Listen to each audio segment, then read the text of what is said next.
Doctor ortho, अब दर्द भी घुटने टेकेगा। महाराष्ट्र की राजनीति में एक बार फिर ऐसा मोड़ आता दिख रहा है जिसकी कुछ साल पहले शायद ही किसी ने कल्पना की होगी। जिस बगावत ने शिवसेना को दो हिस्सों में बांट दिया था, अब उसी टूट को जोड़ने की चर्चा शुरू हो गई है। सवाल यह है कि क्या सत्ता की राजनीति ने पुराने विरोधियों को फिर करीब ला दिया है? क्या बीजेपी के बढ़ते दबदबे ने शिवसेना के दोनों धड़ों को एक होने पर मजबूर कर दिया है? नमस्कार, मैं Kirti Bhardwaj, channel for news India पर आप सभी का स्वागत है। 4 साल पहले महाराष्ट्र की राजनीति में एक ऐसा भूचाल आया था जिसने शिवसेना की दशकों पुरानी विरासत को दो हिस्सों में बांट दिया था। एक तरफ थे उद्धव ठाकरे और दूसरी तरफ बगावत का झंडा उठाए एकनाथ शिंदे। तब लगा था कि ये दूरी अब कभी कम नहीं होगी, लेकिन राजनीति में कभी नहीं जैसा कोई शब्द नहीं होता। आज वही दो धड़ जो कभी आमने सामने खड़े थे, अब एक दूसरे की तरफ देखने लगे हैं। संकेत छोटे हैं, लेकिन सियासी गलियारों में इनकी गूंज बहुत बड़ी है।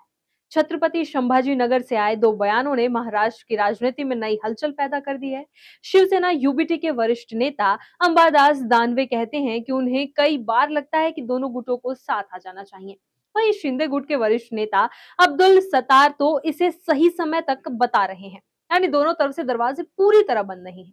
लेकिन सवाल है कि आखिर ऐसा क्या बदल गया? जिस लड़ाई में आरोप थे, विश्वासघात था और राजनीतिक अस्तित्व की जंग थी, वहां अचानक मेल मिलाप की बात क्यों होने लगी?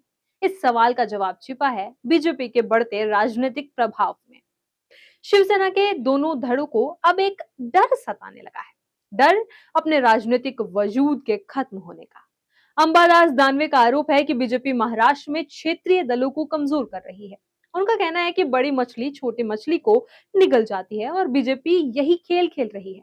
दिलचस्प बात यह है कि लगभग इसी चिंता की झलक शिंदे गुट के नेता अब्दुल सत्तार के बयान में भी दिखाई देती है। सत्तार कहते हैं, अगर गठबंधन का बड़ा भाई ही छोटे भाई को खत्म करने पर तुला हो, तो फिर ऐसे रिश्ते का फायदा क्या? ये बयान सिर्फ नाराजगी नहीं है, बल्कि बदलते राजनीतिक समीकरणों की कहानी भी कहते हैं। कभी औरंगाबाद नगर निगम और जिला परिषद पर अविभाजित शिवसेना का दबदबा हुआ करता था, लेकिन 2022 की बगावत के बाद तस्वीर बदल गई। आज इन इलाकों में बीजेपी का प्रभाव लगातार बढ़ा है और यही बढ़त शिवसेना के दोनों धड़ों को बेचैन कर रही है। औरंगाबाद जालना लोकसभा क्षेत्र इसका सबसे बड़ा उदाहरण बनकर सामने आया है। जहां वर्षों तक शिवसेना चुनाव लड़ती रही, वहीं अब बीजेपी ने खुद अपना दांव ठोक दिया है। बताया जा रहा है कि इस फैसले ने शिंदे गुट के नेताओं को भी सोचने पर मजबूर कर दिया है कि कहीं उनकी राजनीतिक जमीन धीरे धीरे खिसक तो नहीं रही।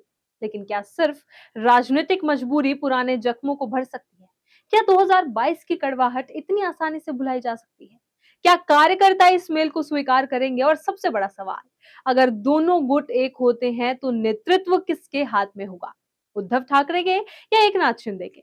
4 साल पहले जिस बगावत ने शिवसेना को तोड़ा था, क्या वही कहानी अब एक नए मोड़ पर पहुंच रही है?